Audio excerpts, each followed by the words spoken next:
भाई हमार आज कुछ ऐसा बतावेला बनी जौन की सोच के तार लोग के भय होई कि का कब ऐसा हो सकेला। हाँ भाई बात सही सुनला जा। खेसारी लाल यादव के बात करते हमार भाई। खेसारी लाल यादव 51 रुपया में स्टेज शो करेलन। हाँ भाई का लोग तू लोग सोच सकता रहो कि 51 रुपया में खेसारी लाल यादव स्टेज शो कर सकेलन। हाँ भाई बात सही बा। आई बात और केहू ना खेसारी लाल यादव ही बोलने पारन। भाई हमार वीडियो में शुरू से अंत तक बन रही है जा तार लोग हम वीडियो में दिखावे ली बानी कि खेसारी लाल यादव अपना मुंह से ही बोलने बड़े कि हम 51 रुपया में स्टेज शो करीला। हाँ भाई बात सही सुनला जा। आ खेसारी लाल के फैन होके बनो तो चैनलवा सब्सक्राइब कर लियो ठीक बा। तो भाई हमार भोजपुरी में ऐसा तमाम बहुत ही स्टार बालो लेकिन खेसारी लाल यादव ऐसा दिल के राजा शायद भोजपुरी इंडस्ट्री में कोनो स्टार नहीं किया। भाई बात सही सुन लो जा। खेसारी लाल यादव 51 रुपया में स्टेज शो करे ले बात सोशल मीडिया पर काफी तेजी से वायरल चलता है। वीडियो भी हम तारा लोग के दिखावे ली बनी तो एक बार वीडियो के देखा जा। जहाँ रिलेशन होते हैं वहाँ 51 रुपये लेता हूँ।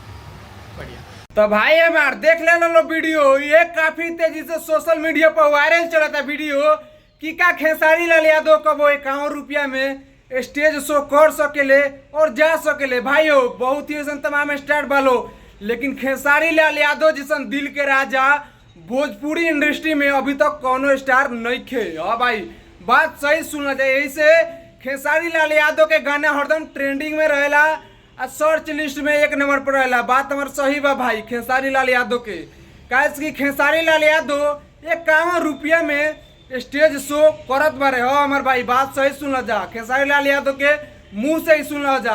आ भाई हमारे एक और बात बतावे के चाहता नहीं कि खेसारी लाल यादव का कैसन संघर्ष से गुजरल बारे। उनकर खेसारी लाल यादव के कितना गाना आइला के बाद कौन नंबर गाना हिट देले बारे खेसारी लाल यादव। भाई हमारी यो वीडियो में बन रही जा हम वीडियो में दिखावे ला बनी खेसारी लाल यादव के मुंह से ही सुनवाए तार लोग। हाँ भाई बात सही सुन लो जा। खेसारी लाल यादव के पिता चना बेच कर दिए थे और खेसारी लाल यादव फिर भी 2 गाना फॉलोअप हुआ, तीसरा गाना हिट हुआ था।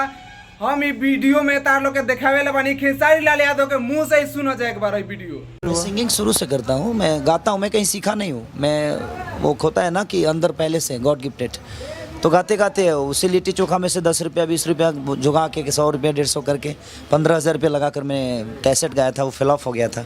फिर पापा ने मुझे 20,000 रुपया दिया था कमा के चाना बेच के, तो वो गाया। तो मेरा तीसरा कैसेट थोड़ा सा चला। उसके बाद लगातार कंपनी प्रोजेक्ट होने लगे मेरे, तो मुझे पैसा लगाना नहीं पड़ता था।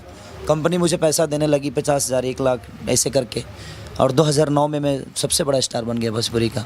ये हमारी रलिया भोजपुरी के दिल के राजा। हाँ भाई बात सही सुन लो जब यही से नु लोगवा कहेला trending hit machine Khesari Lal Yadav. भाई हमार बताओ जाए जौन इंसान इतना गरीबी स्थिति से गुजरल बा वो इंसान आज इतना बड़ा लेवल के गईला के बाद भी 51 रुपया में स्टेज शो करता। बताओ हमार भाई एक ऐसा खेसारी लाल यादव जैसा दिल के राजा केहू नहीं के भोजपुरी इंडस्ट्री में।